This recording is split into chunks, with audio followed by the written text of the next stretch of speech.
Om Swastiastu, Assalamualaikum warahmatullahi wabarakatuh, salam sejahtera untuk kita semua, Shalom, Namo Buddhaya, salam harmoni.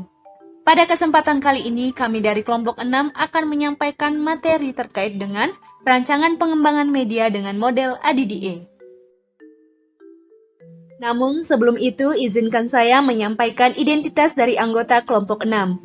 Yang pertama ada Isna Nurholipah dengan NIM 201102111. Yang kedua dengan saya sendiri, Lusekar Aristal Florencia dengan NIM 20110211020. Yang ketiga ada Sebi Erta Ariani dengan NIM 20110211021. Yang keempat ada Kintan Ayu dengan NIM 20110211031. Adapun pokok bahasan dari materi yang akan kami sampaikan, yang pertama yaitu rancangan pengembangan media dengan model ADDA. Yang kedua ada istilah dalam media audio atau radio. Yang ketiga ada 5 langkah dalam merancang media radio atau audio. Dan yang keempat komponen dalam naskah media audio atau radio. Baik, langsung saja pada pembahasan yang pertama yaitu rancangan pengembangan media dengan model ADDA. Akan saya jelaskan. Nah, jadi model ADDA ini sesuai dengan namanya, A yaitu adalah analisis, D yang pertama adalah desain, D yang kedua adalah development, I implementation, dan E-nya evaluation. Nah, ADDA ini muncul pada tahun 1990-an yang dikembangkan oleh Reiser dan Molenda, yang fungsinya sebagai pedoman dalam membangun perangkat infrastruktur program pembelajaran yang lebih efektif dan dinamis, dan mendukung dalam meningkatkan proses pembelajaran. Jadi model ADDA ini mencangkup 5 langkah atau 5 tahapan. Yang pertama ada analisis. Analisis adalah menganalisis segala kebutuhan dalam proses pembelajaran untuk menentukan masalah dan solusi yang tepat serta menentukan kompetensi peserta didik. Yang kedua adalah desain. Desain merupakan di mana untuk menentukan kompetensi khusus, menentukan metode, menentukan bahan ajar dan pembelajaran. Kemudian ada development, adalah memproduksi program dan bahan ajar yang akan digunakan dalam program pembelajaran. Kemudian ada implementation, adalah melaksanakan program pembelajaran dengan menerapkan desain atau spesifikasi program pembelajaran. Kemudian yang kelima yaitu evaluation, adalah melakukan evaluasi program pembelajaran dan evaluasi hasil belajar.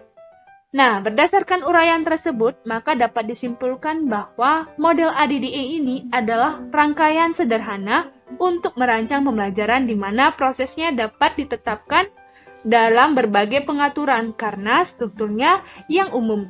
Hal ini dapat dilihat dari langkah-langkah yang akan dilalui selalu mengacu pada langkah-langkah sebelumnya yang sudah melalui proses perbaikan atau revisi sehingga dapat diperoleh produk media pembelajaran yang menarik yang akan menciptakan pembelajaran yang efektif. Nah, untuk pembahasan selanjutnya akan dijelaskan oleh teman saya yaitu Kintan Ayu. Baik, terima kasih Sekar. Untuk selanjutnya saya akan membahas mengenai 13 istilah dalam media audio atau radio. Yang pertama ada ANNX atau singkatan dari announcer, yaitu penyiar yang memberitahukan bahwa suatu acara atau program akan disampaikan. Kemudian yang kedua ada NAR atau singkatan dari narator, yaitu hampir sama dengan announcer, hanya saja kalau apa yang disampaikan narator sudah memasuki materi program atau pemandu penyampaian materi. Kemudian yang ketiga ada FX atau singkatan dari sound effect, yaitu bunyi selain suara manusia dan musik. Contohnya. Kemudian yang keempat ada FI atau fade in, yaitu bunyi musik atau sound effect yang dimulai dengan suara halus kemudian mengeras. Contohnya seperti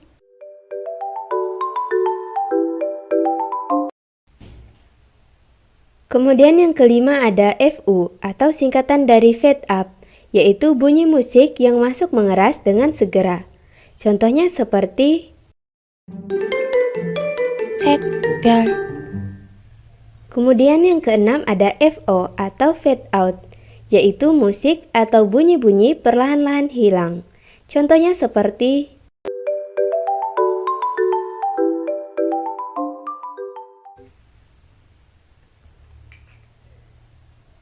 Kemudian yang ketujuh ada HU atau hold up, yaitu bunyi tetap berada pada posisi keras.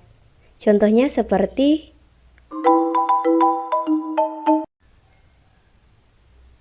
Kemudian yang kedelapan ada hold under, yaitu bunyi ditetapkan berada pada posisi rendah. Contohnya seperti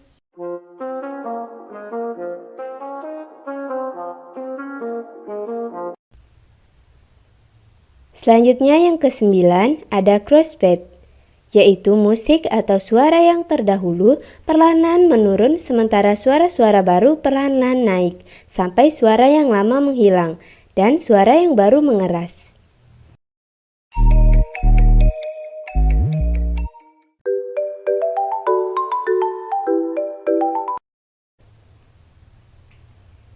Kemudian yang ke-10 ada on mic, yaitu berbicara dekat dengan mikrofon. Kemudian yang ke-11 ada off mic, yaitu perubahan jarak antara mikrofon yang digunakan dengan sumber suara sehingga sudut penerima tidak tepat.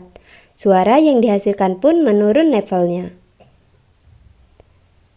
Kemudian yang ke-12 ada fading on, yaitu pembicaraan sambil mendekat ke mikrofon.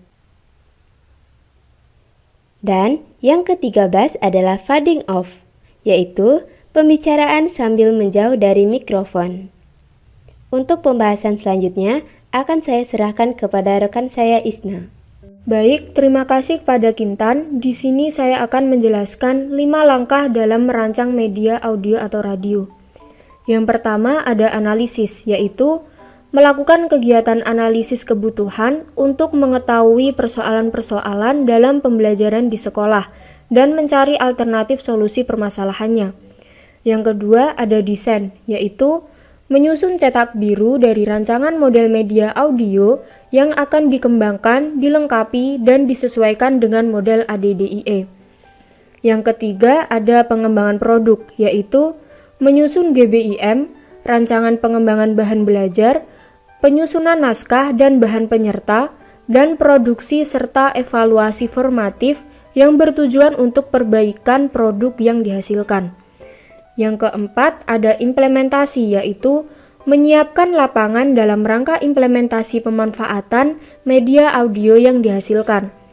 Yang kelima ada evaluasi, yaitu melakukan evaluasi pemanfaatan media audio yang dihasilkan untuk mengetahui efektivitas pemanfaatan media tersebut dalam pendukung pencapaian aspek pembelajaran di sekolah. Untuk pembahasan selanjutnya akan saya serahkan kepada rekan saya, Shebi. Baik, di sini saya akan melanjutkan presentasi dari Isna.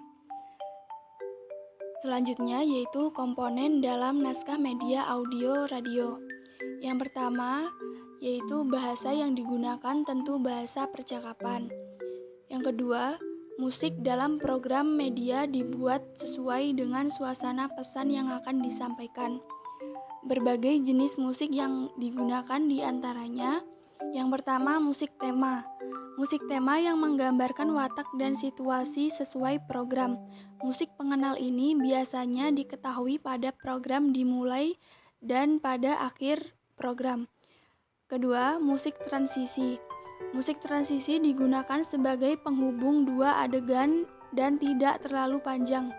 Yang ketiga, musik jembatan atau break, yaitu hampir sama fungsinya dengan musik transisi, hanya menghubungkan adegan yang berbeda kondisinya. Yang keempat, musik latar belakang, yaitu musik yang digunakan untuk mengiringi pembacaan teks atau percakapan. Yang kelima, musik smash, yaitu musik yang membuat kejutan atau tekanan. Kemudian yang ketiga, pengulangan audio. Pengulangan audio sangat penting mengingat keterbatasan daya konsentrasi dan pengulangan ini dapat berbeda dan bervariasi, akan tetapi tetap mengarah pada satu objek yang disampaikan. Sekian presentasi yang dapat saya sampaikan. Saya kembalikan kepada moderator. Terima kasih.